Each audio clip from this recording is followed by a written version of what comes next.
À présent, maintenant que tu es revenu sur ta base, nous sommes sur une lignée temporelle en l'an 2019, juste avant le mois de mai 2019. Et il se trouve de nombreuses personnes, de nombreux médiums, pour dire que pendant ce mois de mai 2019, va arriver ce que l'on appelle la planète X, qui serait, selon ces médiums, destructrice d'un monde. Qu'est-ce que tu perçois à ce sujet de cette planète X ou tout autre nom que l'on pourrait lui donner? L'arrivée de la planète X dans l'atmosphère, enfin dans l'entourage de la planète Terre, c'est ça? Oui, c'est ça.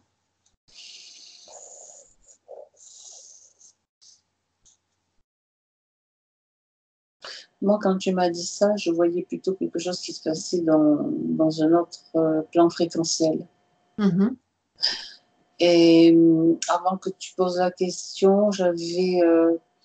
ce qui ne veut pas dire que ça n'a pas d'impact ou de conséquences sur notre dimension, sur notre planète Terre, sur Gaïa, dans notre dimension. Parce que avant que tu me poses la question, j'avais la vision des mers et des océans comme si ça bougeait beaucoup.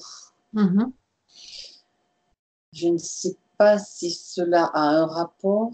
Quand tu me parles de planète X, j'ai l'impression, alors c'est drôle parce que ce que je vois, j'ai pas l'impression que ce soit une planète en fait, c'est plutôt un vaisseau, un immense vaisseau. Mmh.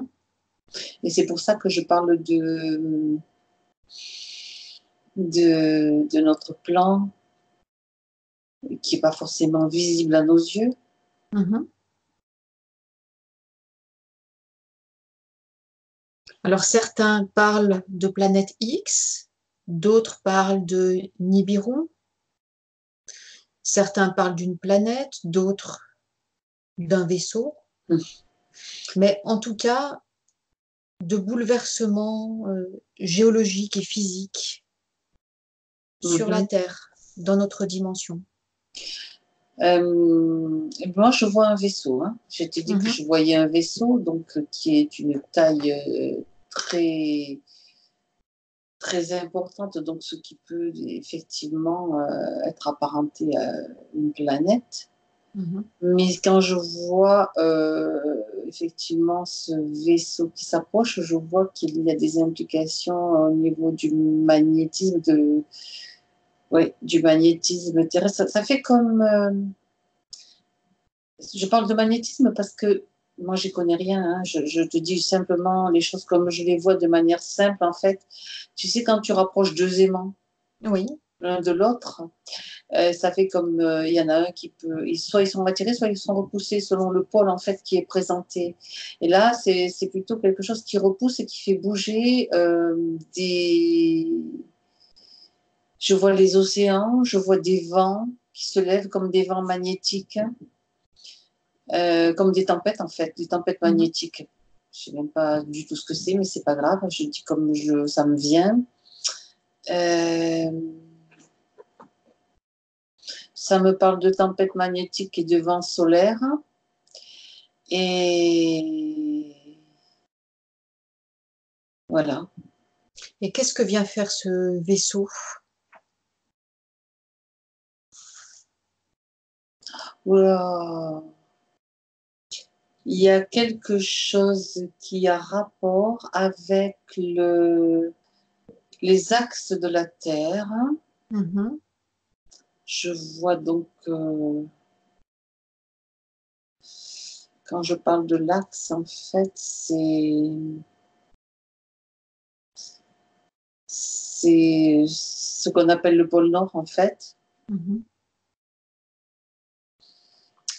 Euh,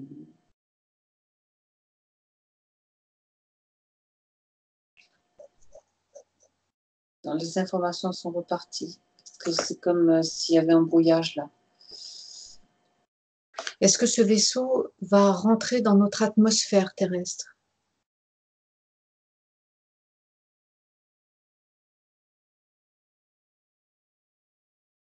Je le vois, bon, je ne sais pas si c'est notre atmosphère terrestre, en tout cas, moi, je le vois rester à une certaine distance et avoir une action à une certaine distance. Je n'ai pas l'impression qu'il pénètre dans notre atmosphère. Pourquoi? Parce que autant lui, j'ai essayé d'expliquer comme je le perçois, autant lui, ce vaisseau donc, a une importance et une action sur le, comme je t'ai dit, au niveau du magnétisme, mais c'est comme s'il ne peut pas aller plus loin. Il y a quelque chose qu'il ne peut pas franchir, il ne peut pas aller, c'est comme s'il était repoussé aussi à la fois. C'est un peu complexe comme truc. Est-ce que tu peux voir ce qu'il repousse, ce vaisseau?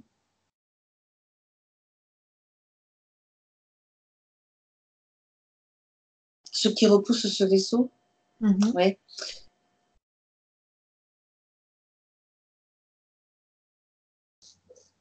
Moi, je vois toujours, comme ce que je t'ai décrit tout à l'heure, en fait, euh, les deux aimants, tu sais, qui ne peuvent pas s'approcher parce qu'il y a une incompatibilité, ça se repousse.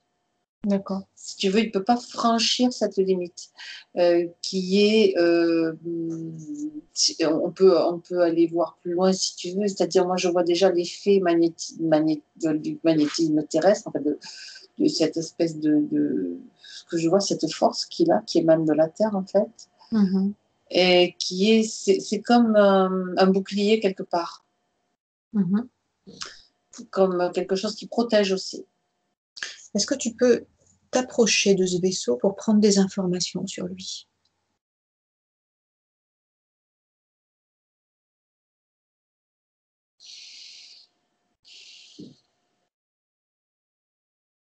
Il y a deux informations qui me viennent. Parce que j'ai deux informations parallèles. En fait, je vois un hologramme de planète. Et au-delà de cet hologramme, c'est vraiment un vaisseau. C'est pour cela que les informations peuvent varier. Soit c'est un vaisseau, soit c'est une planète. Mais en fait, c'est les deux à la fois, quoi. Et quelle forme a ce vaisseau? Ogive. Est-ce que tu peux regarder quels sont les êtres qui sont à l'intérieur du vaisseau?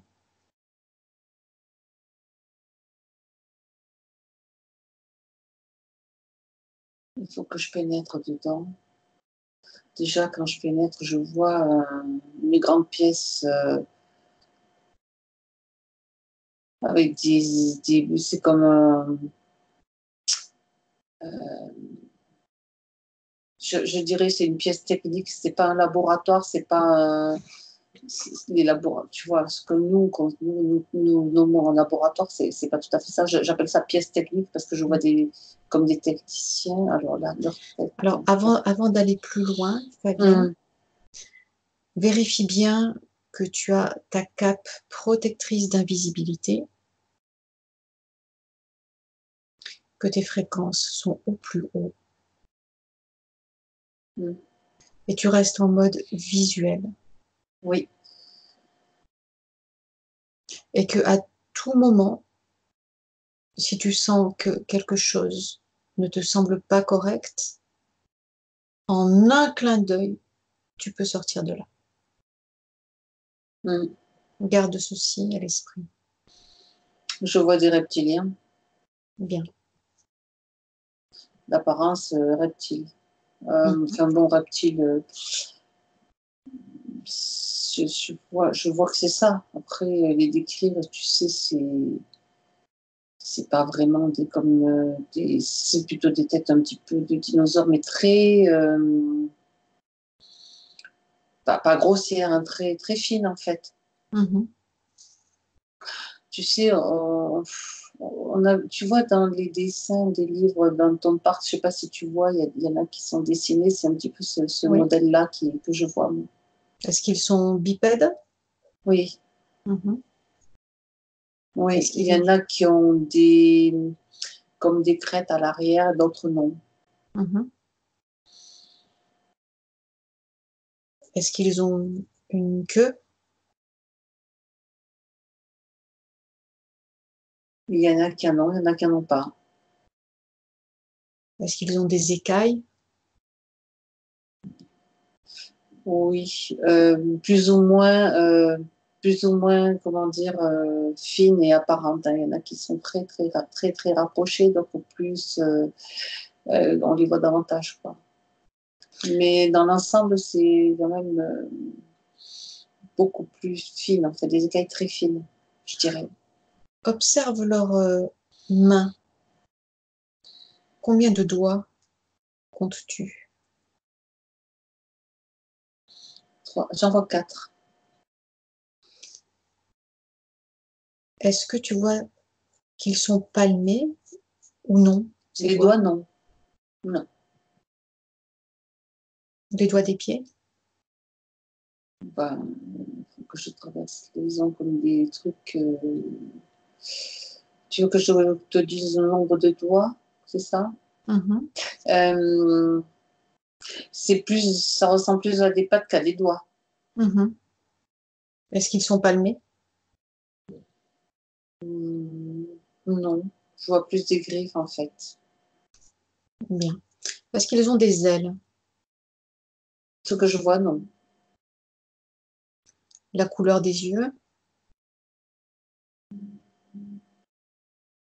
Je vois du jaune et oui, c'est la pupille jaune en fait.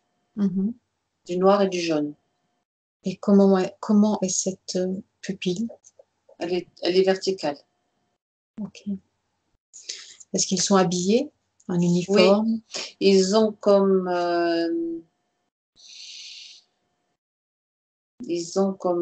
des.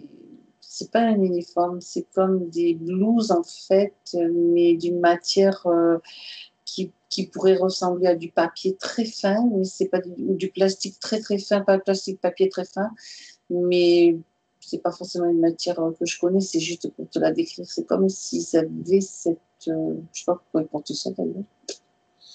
Mais bon, apparemment, ça. Quand je pose, quand je dis je sais pas pourquoi ils portent ça, si tu veux, c'est comme si. Ben, je sais pas. Qu'est-ce qu'ils font dans cette pièce? Est-ce que ce sont des scientifiques ou que font-ils là? Ils font des réglages de fréquences qui sont. Oui, ces sortes de tenues qu'ils ont, c'est un petit peu comme. Alors, je ne sais pas du tout si ce que je dis, ça me semble bizarre, hein. C'est comme quand tu vas passer des radios, tu sais, tu mets une tenue et pour les Hum, radiologues, en fait, les opérateurs les manipulateurs radio, ils mettent des tenues pour se protéger souvent. Ben là, c'est un petit peu cette espèce de tenue qu'ils ont qui les protège d'une certaine façon de certaines fréquences mhm, qu'ils mhm. ne doivent pas, eux, absorber et qu'ils. Moi, je vois des boutons, je vois des appareils qui semblent envoyer des fréquences comme des projectiles, en fait, tu vois, des projecteurs de fréquences. Ils les envoient où, ces fréquences? Vers quelle Vers, direction? alors déjà, il y a les appareils qui sert enfin, le type de technologie qui sert à les camoufler, si tu Mhm, veux, qui mhm, sert à camoufler le vaisseau, donc qui construit l'hologramme. mhm. Et la deuxième chose, ce sont des. Je vois que c'est des appareils, enfin des technologies aussi qui envoient des fréquences vers notre planète, vers la Terre en fait. Parce que c'est comme s'ils essayaient, avec ce type d'appareil, de percer quelque chose, de percer justement cette couche que dont je t'ai parlé tout à l'heure, en fait, qui repousse. Et qu'est-ce qu'ils essayent de faire au juste?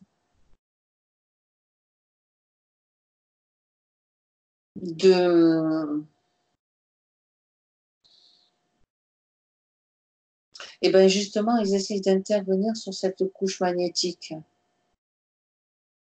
d'infuser des fréquences différentes, de transformer, de l'infiltrer. Je vois le mot qui me vient, c'est infiltrer. Tu sais, comme quand tu t'infiltres dans quelque chose pour le transformer à ta convenance, en fait. Est-ce qu'ils cherchent à infiltrer une autre dimension? Oui. Et pourquoi ce vaisseau-là est-il là précisément, ou sera là précisément au mois de mai 2019?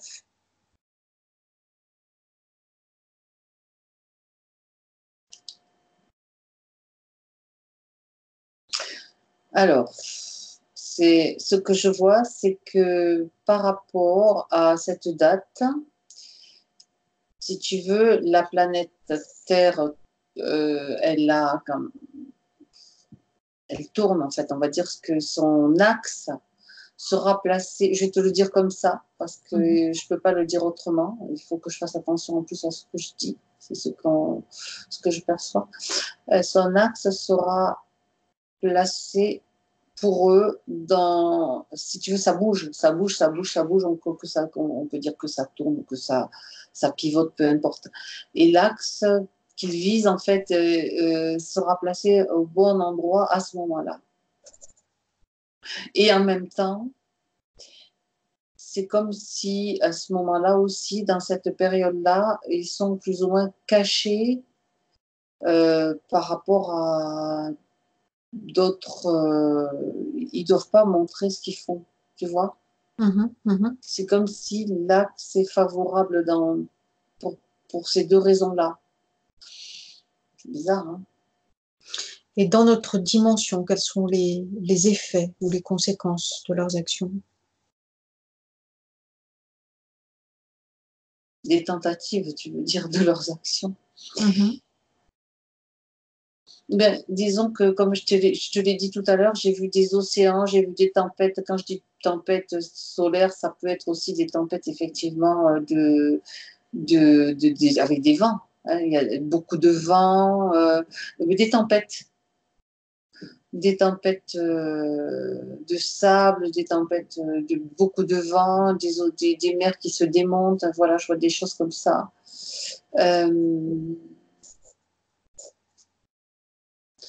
Tout d'un coup, là, c'est marrant, je vois un tourbillon à un endroit. C'est quoi? Je vois comme un tourbillon dans un océan, je ne sais pas où.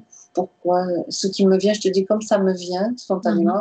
Je vois Océanie et je vois comme un tourbillon, mais je ne sais pas ce que c'est pour le moment.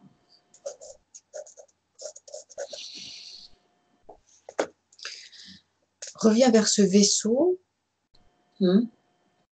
et avance sur cette ligne temporelle où nous sommes. Qu'est-ce qui se passe?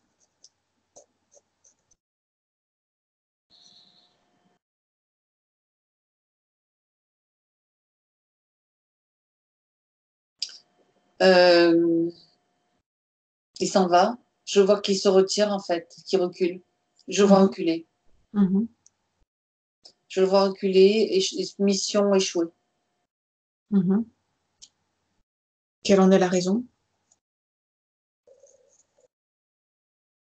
La barrière dont je t'ai parlé, et ils ont juste réussi à faire des petites, des mouvements quand même météorologiques, hein, sur la planète, mais ils n'ont pas atteint le but qu'ils visaient, c'est-à-dire d'infiltrer, de mettre des fréquences dans cette couche magnétique qui entoure notre planète, en fait, qui est au-dessus. Et la raison, c'est que c'est pas possible, ils peuvent pas. Ils peuvent pas parce que les fréquences montent. les fréquences sont en train de monter, c'est comme ça les repousse, si tu veux, vraiment, c'est fort, quoi. Mhm. Donc, ils ont réussi, bien sûr, à faire des petites choses, mais je peux te donner simplement le résultat que je vois, recul et ils ont échoué. Regarde si par la suite, ils vont essayer de revenir.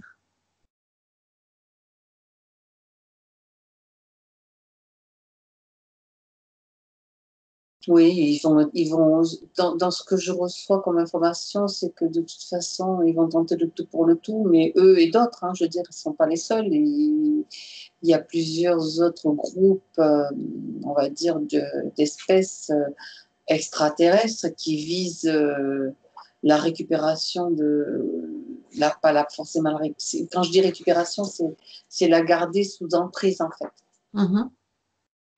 Donc,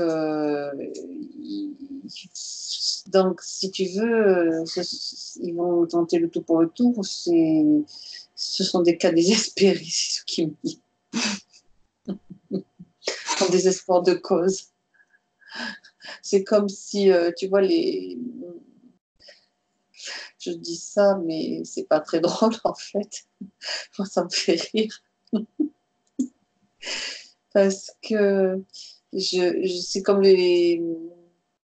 c'est les kamikazes en fait, un petit peu. Mhm. Mhm. Et quel autre type de race vois-tu essayer, comme eux, de franchir cette barrière magnétique ou fréquentielle? Donc, je t'ai parlé de reptiliens, des dracos, et il y a, je sais pas ce que c'est ça.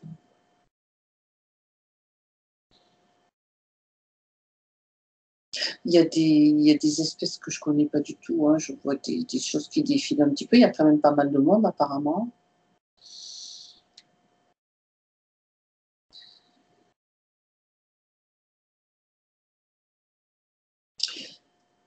Euh,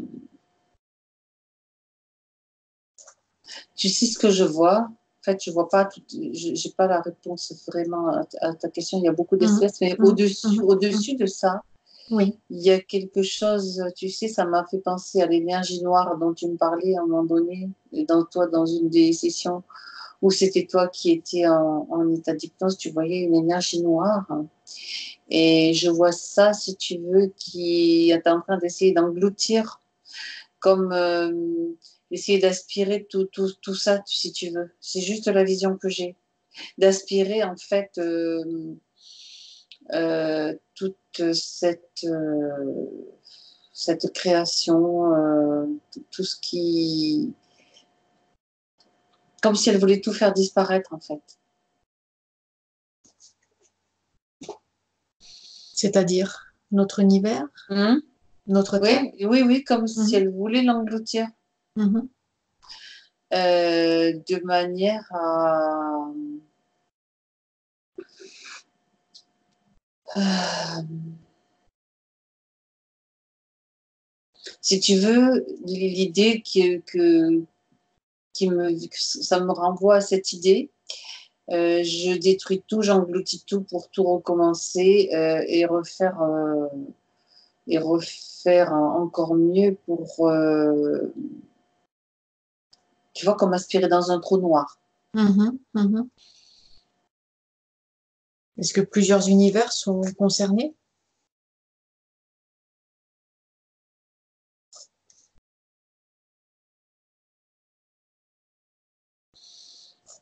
Euh, Par cette force prédatrice?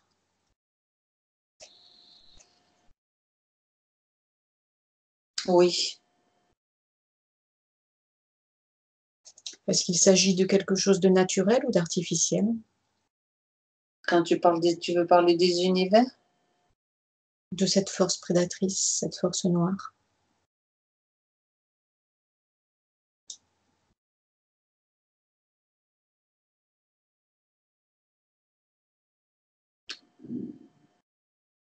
Je ne sais pas. Je ne sais pas. Je n'ai pas la réponse là. Reviens vers notre espace Terre et regarde la grille cristalline qui est au-dessus. Est-ce que cette grille est efficace pour repousser tous ces assauts répétés, que ce soit de cette matière noire ou de ces différentes espèces? D'une certaine façon, oui. Oui, parce que elle est nourrie, je dirais, par des vibrations élevées émanant d'humains, mais aussi émanant d'êtres d'autres univers, d'autres planètes, enfin d'autres mondes, voilà. Et elle a bien sûr son rôle, un rôle important. Et dans quel état est aujourd'hui cette grille cristalline? Alors, quand tu m'en as parlé, j'ai vu bien sûr qu'il y a quelques brèches. Hein. Il y a des endroits qui ont des brèches.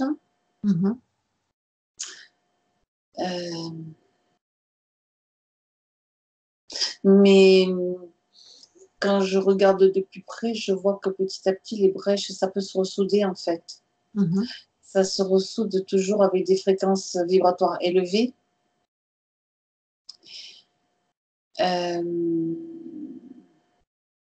Les basses fréquences, bien sûr, créent ces brèches en fait. Hein. Ça, et puis c'est voulu, c'est volontaire. Hein. Mais elle est quand même, si je prends de la perspective, que je prends du recul, je la vois quand même, malgré ces brèches, suffisamment, je la vois quand même suffisamment consistante. Elle a quand même une apparence, comment dire,